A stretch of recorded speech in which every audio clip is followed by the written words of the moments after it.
What's your biggest fear for India?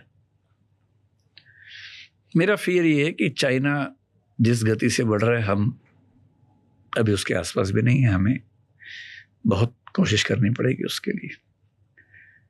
दूसरा fear ये है कि होना ये चाहिए था कि पढ़ाई लिखाई पे जोर बढ़े, साइंटिफिक टेम्पर पे जोर बढ़े।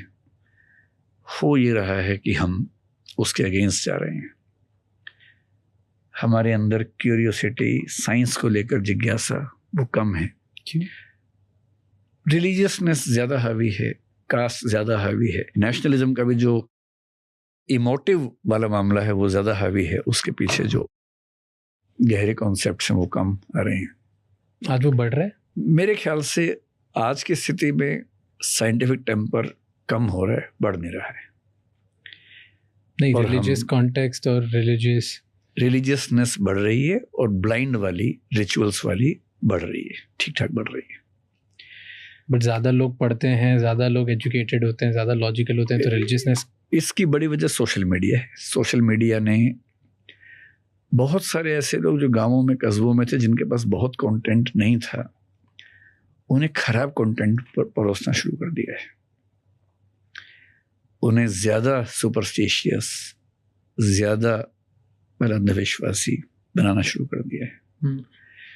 और यूट्यूब वगैरह पे अगर 100 इन्फ्लुएंसर्स हैं तो उनमें से मेरे ख्याल से 5-7 ही हैं जो कायदे की बात कर रहे हैं। बाकी तो कोई गोबर खिला रहा है, कोई तरह तरह के अंधविश्वास फैला रहे हैं। अजीब किस्म की बात है। उनकी फॉलोइंग बहुत ज़्यादा है। दुख की बात है।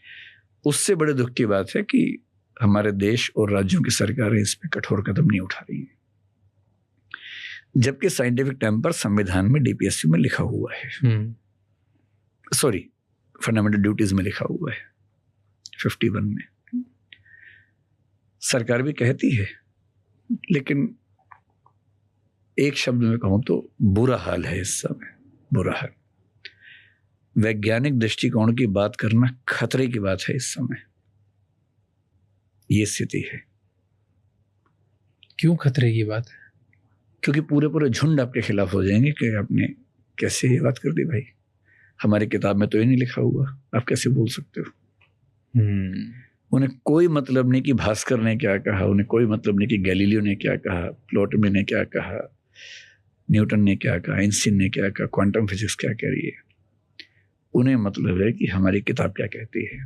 और किताब भी नहीं पढ़ी है, किसी धार्मिक दिखने वाले व्यक्ति ने उस किताब में क्या लिखा है, क्या बताया है। जिन जिन देशों ने कट्टर धार्मिक मान्यताओं को मान के पढ़ाई छोड़ दी, साइंटिफिक एक्सपेरिमेंट छोड़ दिए, उनमें से कोई आगे नहीं बढ़ा है। दुनिया के सारे डेवलप्ड कंट्रीज वही हैं जिन्होंने साइंस की ठीक से पढ़ाई की है, साइंटिफिक टेम्परामेंट बच्चों को दिया है, क्यूरियोसिटी बच्चों को दी है। और जहां जहां धर्म, जाति, इन चीजों का प्रकोप ज्यादा हुआ है, वहां वहां पतन हुआ है। ये जानने के बाद भी हम उस रास्ते पे चलते हैं, ये मेरी सबसे बड़ी चिंता है। और सबसे बड़ी होप क्या है? क्या अच्छा हो रहा है जिसकी वजह से हम इन सब प्रॉब्लम से शायद बहुत बेहतर तरीके से आगे निकल जाए? भारत की सोसाइटी का ना एक वो शॉक ऑब्जर्विंग कैपेसिटी बहुत स्ट्रांग है। शॉक एब्जॉर्बर्स हमारे अंदर बड़े मजबूत हैं हमारे कल्चर में। मीनिंग 5000 साल से हमें कभी ख़त्म नहीं हुए। हम एडजस्ट कर लेते हैं, हम संभाल लेते हैं, बड़े बड़े झटके झेल लेते हैं। तो हो सकता है कि ये जो मैं कह रहा हूँ एक ट्रेंड हो और कुछ समय का वो ट्रेंड खत्म हो, फिर से हम उस रास्ते पे देखें जो होना चाहिए।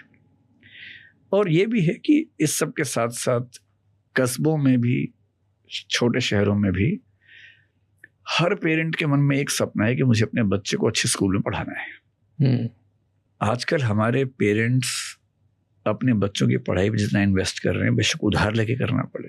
मैं स्कूलिंग की बात विशेष रूप से कर रहा हूँ। इंग्लिश मीडियम के स्कूल में ही पढ़ाना है, अच्छे प्राइवेट स्कूल में ही पढ़ाना है।